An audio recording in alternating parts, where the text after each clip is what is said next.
कायदा आणि सुव्यवस्था ही प्रचंड नाशिक शहरामध्ये बिघडलेली आहे. मला मिळालेल्या माहितीप्रमाणे दिवसागणिक खून सत्र या ठिकाणी चालू आहे. केवळ खून सत्र नाही तर या ठिकाणच्या आजूबाजूच्या टपऱ्यांवरती सगळे एमडी सारखे पदार्थ या ठिकाणी मिळत आहेत. ड्रग्स कॉलेजच्या आजूबाजूला सुद्धा, शाळेच्या आजूबाजूला सुद्धा जर ड्रग विकलं जात असेल आणि सरकारला जर दिसत नसेल तर दुर्दैव आहे असं म्हणायला तो चुकीचं ठरणार नाही. त्यासोबतच मध्यंतरीच्या काळामध्ये आत्ताच काही दिवसांपूर्वी गाजलेलं प्रकरण जे हनी ट्रॅप प्रकरण आहे, त्या प्रकरणाचं पुढे काय झालं ते कळलंच नाही. मला आधी आठवते की तुम्ही ज्यावेळेला आमच्या शिबिर आहे इकडे बाजूला होतं त्यावेळेला तुम्ही आला होता आणि त्यावेळेला तुम्ही माहिती जी दिली होती त्या अनुषंगाने त्याच वेळेला राजसाहेबांनी या विषयावरती बोलली होती. परंतु त्याच्यानंतर ते प्रकरण दाबलं गेले असं आमचं ठाम म्हणणं आहे. तर या बाबतीमध्ये सरकार म्हणून काय भूमिका घेणार आहे? शिवाय शेतकऱ्यांच्या बाबतीमध्ये सरकारने शेतीमालाला हमीभाव देऊ, पीक विमा योजना आहेत, असे बरेचसे प्रश्न आहेत. मध्यंतरी शिक्षक संघटनेने आता मोर्चा वगैरे पण शिक्षकांचे कंत्राटी शिक्षक आहेत त्यांच्या अजूनही ते उपोषणाला बसलेले आहेत. मध्यंतरी राजसाहेब ठाकरे यांनी लक्ष घातल्यामुळे आमच्या पक्षप्रमुखांनी आम्ही माननीय मुख्यमंत्र्यांना भेटलो होतो आणि मुख्यमंत्र्यांनी आम्हाला आश्वासन दिलं होतं या विषयी मी हळूहळू मार्गाला लावतो, परंतु अजूनही तो विषय मार्गाला लागलेला नाही. तर या बाबतीमध्ये सरकार म्हणून काय करणार आहे? मुख्यमंत्री आपला दिलेला शब्द पाळणार आहेत की नाही? ज्या मुख्यमंत्र्यांनी या नाशिक शहराला दत्तक घेतलं होतं, त्या नाशिक शहराला दत्तक घेतल्यानंतर त्या नाशिक शहरामध्ये काय झालं? राज ठाकरे साहेबांची जन्मभूमी जरी मुंबईत असली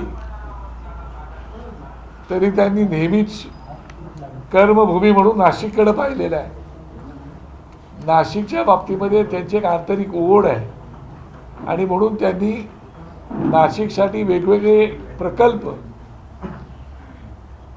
सन्माननीय टाटा साहेब असतील, महिंद्राजी साहेब असतील किंवा अंबानी साहेब असतील असे मोठ्या मोठ्या लोकांकडून CSRच्या फंडातून या ठिकाणी प्रकल्प उभे करून दिले आणि आज त्या प्रकल्पाची दुरावस्था झालेली आहे. दुर्दैवाने नाशिकच्या लोकांनी राज ठाकरेंवरती प्रेम केलं आणि राज ठाकरे साहेबांनी प्रेम केलं, परंतु थोडंसं नाशिकच्या लोकांचं मध्यंतरीच्या काळात आमच्या लोकांवरती प्रेम कमी झालं, पण साहेबांचं प्रेम काय अजून कमी झालेलं नाही. ते अजूनही तसंच आहे.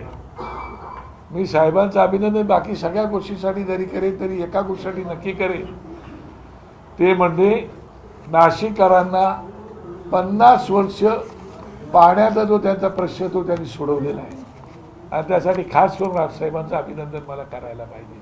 माझे पक्षप्रमुख म्हणून नाही, पण राज्याच्या मुख्यमंत्र्यांनी सोडवलं असं तर मी त्याचे अभिनंदन केलं असतं.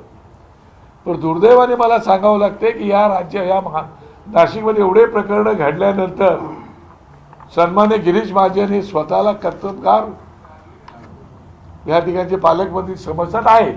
माझं त्याच्याविषयी काय म्हणणं नाही, माझ्यासोबत काम केलेली व्यक्तिमत्व आहे आणि ते सतत या ठिकाणी काम करत असतात. असं असताना सुद्धा या नाशिक शहराचा विकास का होत नाही, अडचणी काय येत आहेत, अशा प्रकारची कायदा सुव्यवस्था का बिघडते. ठिकाणी सन्माननीय भुजबळांसारखं नेतृत्व आहे, दादा भुसेंसारखं नेतृत्व आहे सन्माननीय. त्याच्यानंतर जर या शहराची अशी अवस्था असेल तर मग लोकांनी जायचं कोणाकडे? आणि म्हणून हा आज आक्रोश मोर्चा आहे आणि त्या आक्रोश मोर्चाच्या माध्यमातून आंधळा असणाऱ्या सरकारला आणि बहिरा असणाऱ्या सरकारला जाग आणण्याचं काम आम्ही करतो आहे. म्हणजे डोळे असून आंधळे आहेत, कान असून बहिरे आहेत आणि तोंड असून मुख्य आहेत. फक्त तोंड हे बोलण्यासाठी वापरतात, काही करण्यासाठी वापरत नाही. त्यासाठी असा मोर्चा आहे. आपला हा जो मोर्चा निघतो यावरती भाजपच्या नेत्यांनी प्रतिक्रिया दिलेली आहे की निवडणुकीच्या पूर्वी हा मोर्चा होतोय जसं पावसाळ्यापूर्वी काही छत्र्या उगवतात तसा हा मोर्चा आहे अशी टीका त्यांनी केली. त्यांना काय टीका करायची ती करू द्या. पावसाळ्यात छत्र्या उगवत आहेत की नाही उगवत तो विषय नाही आहे तिथे. तुम्ही जर काम व्यवस्थित केलं असं तर मोर्चा काढायची वेळ झाली नसती ना हो. राज्याच्या मुख्यमंत्र्यांनी दत्तक घेतलेल्या नाशिककडे लोकांच्या केवढ्या मोठ्या भावना होत्या की आज मुख्यमंत्र्यांनी आमचं शहर दत्तक घेतले तर त्यांच्याकडून आमच्या अपेक्षा होत्या आणि ते करू शकतात त्याच्यावर आमचा विश्वास होता. परंतु आता नाशिकच्या लोकांच्या तोंडाला पानं पुसलं असं त्यांना वाटतंय, विश्वासघात झाल्यासारखं वाटतंय. त्याच्यामुळे तुम्हाला ना इलेक्शनच्या तोंडावर मोर्चा म्हणा या आणखीन कशावर म्हणा, पण तुम्ही जे काम केलेलं नाही आणि म्हणून लोकांना मोर्चा काढावा लागतोय. एखादा आजची उपस्थिती आहे ना हीच त्यांना दाखवून देईल. मुख्यमंत्री 2 दिवसापूर्वीच नाशिकमध्ये होते. त्यांनी सांगितलं शेकडो कोटी रुपयाची गुंतवणूक नाशिकमध्ये होत आहे, मोठमोठे प्रकल्प नाशिकमध्ये येत आहे. मी नाशिक दत्तक घेतलं होतं पण मी ते अद्यापही सोडले नाही आणि नाशिकचा विकास करणार नाही. नाही तुम्ही सोडलं नाही, सोडू पण नका. पण नाशिकी लोक तुम्हाला आता विचारतात ना हो, आता सिंहस्थ आलाय त्याचं काय व्यवस्था केली तुम्ही? 2027चा सिंहस्थ आहे. या ठिकाणी असणारे प्रकल्प सगळे उद्ध्वस्त झाले. उत्तम प्रकारचे प्रकल्प आणलेले उद्ध्वस्त केले आणि परत आता नवीन प्रकल्प होते ते तुम्हाला टिकवता आले नाही. ते पहिले टिकवा ना आणि त्यात नवीन भर घाला. लोकांना रोजंदारी कशी मिळेल त्याच्यावर विचार करा. 90,000 कोटी रुपये कंत्राटदारांचे तुम्ही दिलेले नाहीत. त्यातली लोक आत्महत्या करायच्या मार्गाला लागलेली आहेत. काही दिवसांनी आपले शिक्षक संघटनेची लोक काही बसतील ते सुद्धा त्या मार्गाला जातील. जबाबदार कोण? मुख्यमंत्री हे राज्याचे पालक असतात.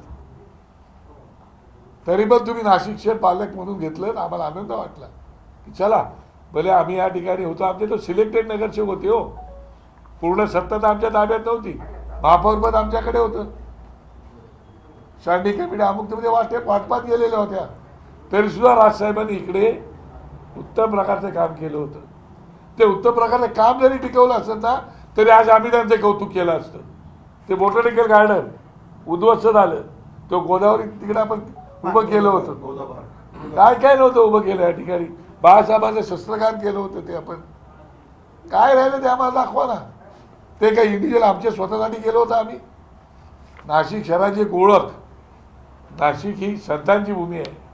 श्रीरामप्रभूच्या चरण स्पर्शाने पावन झालेली भूमी आहे आणि अशा भूमीमध्ये मला वाटतं निदान काहीतरी करण्याची आवश्यकता आहे. सर पण आपण नाशिककडे सांगतात की एवढे प्रकल्प आले होते, एवढे प्रकल्प आले असताना देखील तुम्ही बहुमतात असताना तुम्हाला का नाकारलं नाशिककडे? याचं आत्मपरीक्षण आपण केलं. अहो तुम्ही आता दत्तक घेतलेत ना, शहर दत्तक घेतले. लोक काय म्हणतात किंवा केंद्रात पण सत्ता यांची आहे, आता इकडे राज्यात पण सत्ता आली आहे आणि मग या ठिकाणी जर शहर दिलं तर उत्तम प्रकारचं काम होईल.